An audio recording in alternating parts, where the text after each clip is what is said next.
Welcome back to the Books Bible Study. We are continuing in Genesis chapter 41. It's not too late to catch up if you're just starting with us. So get your pen and paper or whatever you take notes on.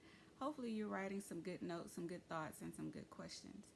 So, Genesis chapter 41, verse 1.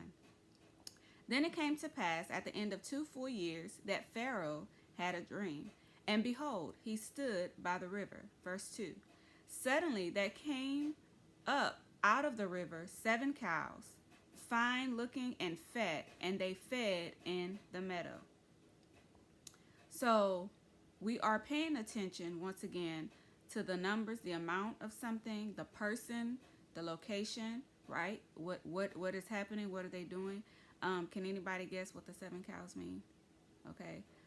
What about them coming up out of the river and feeding in the meadow? If they are fine and they're fat, what do you think that means? I want you to think about that, right? Verse 3. Then behold, 7 other cows came up after them out of the river, ugly and gaunt, and stood by the other cows on the bank of the river. So you have 7 fat cows, right? And 7 gaunt ones. It doesn't say that the gaunt ones started eating from the meadow. Okay? Verse 4. And the ugly and gaunt cows ate up the 7 fine-looking and fat cows. So Pharaoh awoke. Verse 5. He slept and dreamed a second time. And suddenly 7 heads of grain came up on one stalk, plump and good. Verse 6. Then behold, 7 thin heads, blighted by the east wind, sprang up after them. Verse 7. And the 7 thin heads devoured the 7 plump and full heads. So Pharaoh awoke, and indeed it was a dream. So we see the same action, right, happening in each dream. The thin is eating the fat, except one was cows and the other was grain. Okay, so you see the same action happening using different things. Verse 8 says, Now it came to pass in the morning that his spirit was troubled, and he sent and called for all the magicians of Egypt and all his wise men. And Pharaoh took them his dreams, but there was no one who could interpret them for Pharaoh. So these magicians were counterfeits to God's wisdom, right? Only God can give specific and complete insight to the future. These other magicians, soothsayers, witches, warlocks, they can only give you partial, right? But they don't see all and know all, right? Verse 9. Then the chief butler spoke to Pharaoh, saying, I remember my faults this day. Verse 10. When Pharaoh was angry with his servants and put me in custody in the house of the captain of the guard, both me and the chief baker. Verse 11. We each had a dream in one night, he and I. Each of us dreamed according to the interpretation of his own dream. Verse 12. Now there was a young Hebrew man with us there, a servant of the captain of the guard. And we told him, and he interpreted our dreams for us. To each man he interpreted according to his own dream. Verse 13. And it came to pass, just as he interpreted for us, so it happened. He restored me to my office, and he hanged him. So now he remembers Joseph, right? He was supposed to tell him immediately, but I guess he forgot, okay? Verse 14. Then Pharaoh sent and called Joseph, and they brought him quickly out of the dungeon, and he shaved, changed his clothing, and came to Pharaoh. Verse 15. And Pharaoh said to Joseph, I have had a dream, and there is no one who can interpret it. But I have heard it said of you that you can understand a dream to interpret it. So how many of you know that God will put you in a place where only you could do the thing that needs to be done? Right? Verse 16. So Joseph answered Pharaoh, saying, It is not in me. God will give Pharaoh an answer of peace. Verse 17. Then Pharaoh said to Joseph, Behold, in my dream I stood on the bank of a river. Verse 18. Suddenly 7 cows came up out of the river, fine looking and fat, and they fed in the meadow. Verse 19. Then behold, 7 other cows came up after them, poor and very ugly and gaunt, such ugliness as I have never seen in all the land of Egypt. Verse 20. And the gaunt and ugly cows ate up the first 7, the fat cows. Verse 21. When they had eaten them up, no one would have known that they had eaten them, for they were just as ugly as at the beginning. So I awoke. Verse 22. Also I saw in my dream, and suddenly 7 heads came up on one stalk, full and good. Verse 23. Then behold, 7 heads, withered, thin, and blighted by the east wind, sprang up after them. Verse 24. And the thin heads devoured the 7 good heads. So I told this to the magicians, but there was no one who could explain it to me. Verse 25. Then Joseph said to Pharaoh, the dreams of Pharaoh are one. God has shown Pharaoh what he is about to do. Verse 26. The 7 good cows are 7 years. Okay, so we see the amount of things can also equal time, right? It could be months, days, years. Okay. So the 7 good cows are 7 years, and the 7 good heads are 7 years. The dreams are 1. Verse 27. And the 7 thin and ugly cows which came up after them are 7 years. And the 7 empty heads blighted by the east wind are 7 years of famine. Right? So we see first an animal in the first dream doing the same thing. And then we see grain doing the same thing. Right? So that means famine. 28. This is the thing which I have spoken to Pharaoh. God has shown Pharaoh what he's about to do. Verse 29. Indeed, 7 years of great plenty will come throughout all the land of Egypt. Verse 30. But after them, 7 years of famine will arise, and all the plenty will be forgotten in the land of Egypt, and the famine will deplete the land. So there's a real fear of famine, right? And I wonder what in particular caused this famine in Egypt, okay? And I wonder if we'll find that answer. So I wonder what caused this particular famine. Now, we know they worship other gods and things like that, so I'm wondering if that has something to do with it, or is it just God putting Joseph in position, okay? Verse 31. So the plenty will not be known in the land because of the famine following, for it will be very severe. Verse 32. And the dream was repeated to Pharaoh twice because the thing is established by God, and God will surely bring it to pass. So when God speaks twice, whether it's a dream, a vision, through a word of one of his ministers, whatever, it is already established. It is going to happen. Okay? And this says God will shortly bring it to pass. Verse 33. So this is how you know this is not like a warning. Because in a warning, he will tell you, like, this will happen if you don't do X, Y, Z, right? Or if you do this. But this is something that is already established is going to happen, okay? Verse 33. Now, therefore, let Pharaoh select a discerning and wise man and set him over the land of Egypt. Verse 34. Let Pharaoh do this and let him appoint officers over the land to collect 1/5 of the produce of the land of Egypt in the 7 plentiful years. So now this is the wisdom of God telling him what to do about it. Okay, so it's going to happen.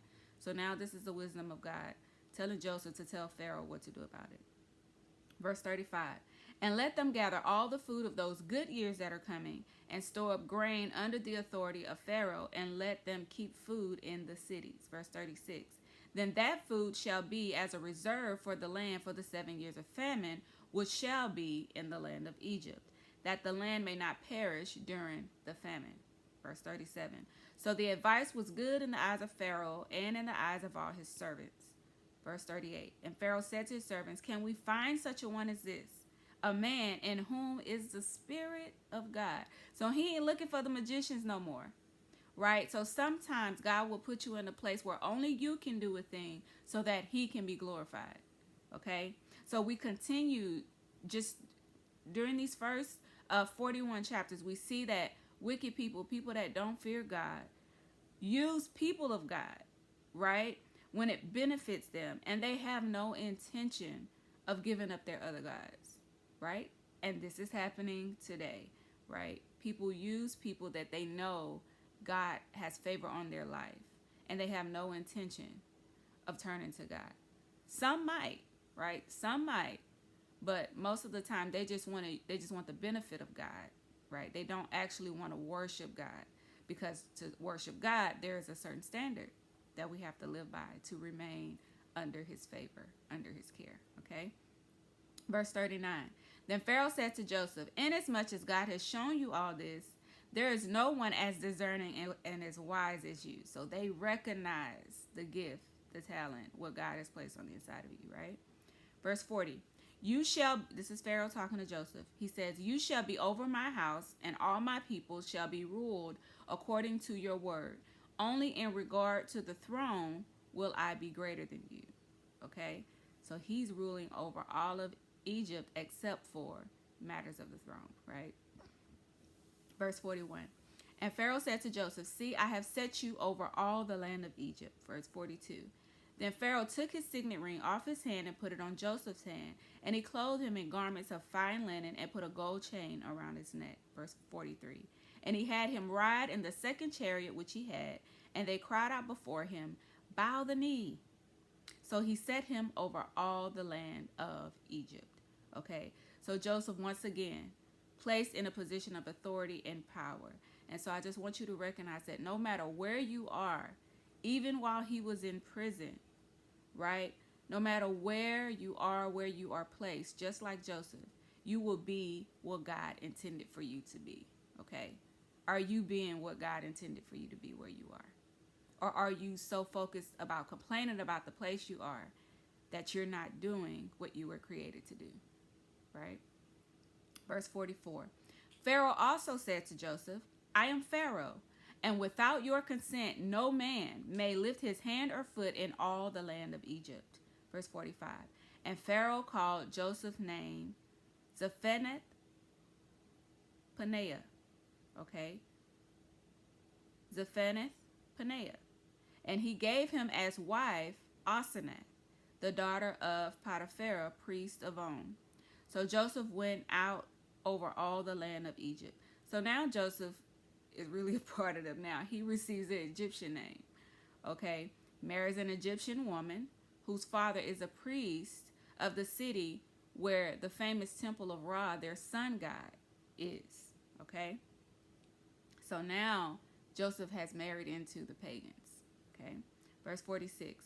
Joseph was 30 years old when he stood before Pharaoh, king of Egypt.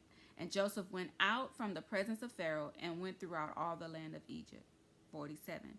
Now in the 7 plentiful years the ground brought forth abundantly. Okay? 48. So he gathered up all the food of the 7 years which were in the land of Egypt and laid up the food in cities. He laid up in every city the foods of the fields which surrounded them. 49. Joseph gathered very much grain as the sand of the sea until he stopped counting. So it was very abundant years, okay? For it was immeasurable. Verse 50. And to Joseph were born 2 sons before the years of the famine came, whom Asenath, the daughter of Potiphar, priest of On, bore to him. Verse 51. Joseph called the name of the firstborn Manasseh, for God has made me forget all my toil and all my father's house. Verse 52. And the name of the second he called Ephraim, for God has caused me to be fruitful in the land of my affliction. Verse 53. So we see he went from being in prison, but over all the prisoners, right, to being over all of Egypt. Just like that. And in one act of obedience, of listening to God, interpret this king's dream, this Pharaoh's dream, right? One moment to the next moment. He went from being in a dungeon to being in the palace, being over all of Egypt, and having all the power and all authority except for the throne. Do y'all see how quickly that happened? So while you're thinking that a situation may always be this way, in one moment of obedience, right? And sometimes you are waiting on other people, right? So he was waiting on the guy to remember him, okay? But there had to be an opportunity, right? So there had to be a dream that could not be interpreted by the magicians in order for Joseph to come forth, okay? So, verse 54. And the 7 years of famine began to come, as Joseph had said. The famine was in all lands, but in all the land of Egypt there was bread. So again, the righteous will always be planted somewhere, right?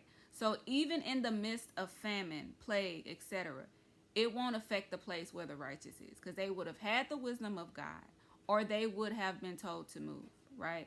So when you see the righteous move, if you ain't so sure you righteous, you might want to get out of there. Okay, so when the righteous is planted somewhere, even in the midst of famine, plague, whatever it is, it will not be affected. Okay, that's why it's good to pray for your nation, to pray for your community. Okay, that hey, let it be at least 10 righteous where I'm at, right? Or if it's just me, let me remain righteous so it won't be destroyed. Okay, verse 55. So when all the land of Egypt was famished, the people cried to Pharaoh for bread. Then Pharaoh said to all the Egyptians, go to Joseph. Okay, whatever he says to you, do. Verse 56.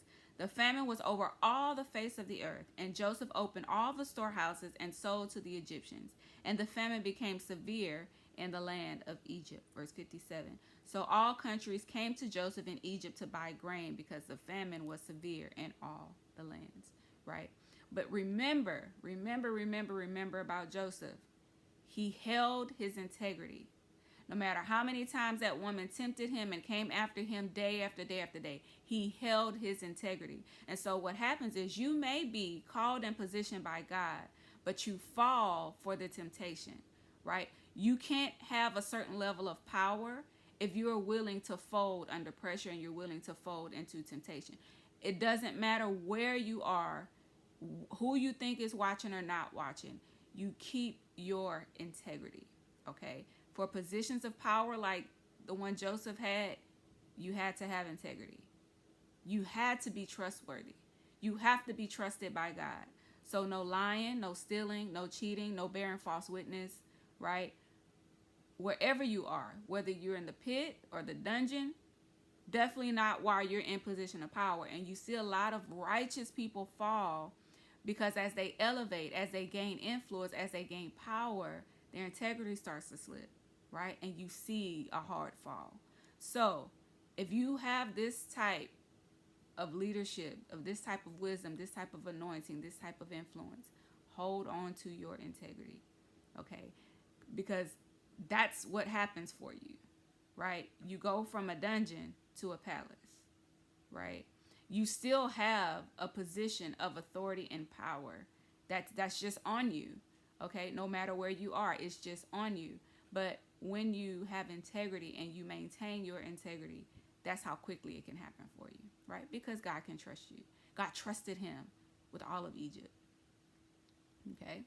Because he was going to obey. He was going to do the will of God, right? So let that be a lesson to you all. You can't pray for favor, for influence on all that, and you can't be trusted. Not by people, by God, which means the stuff that nobody sees, okay? God has to trust you, right? And so we will continue with chapter 42. Stay tuned.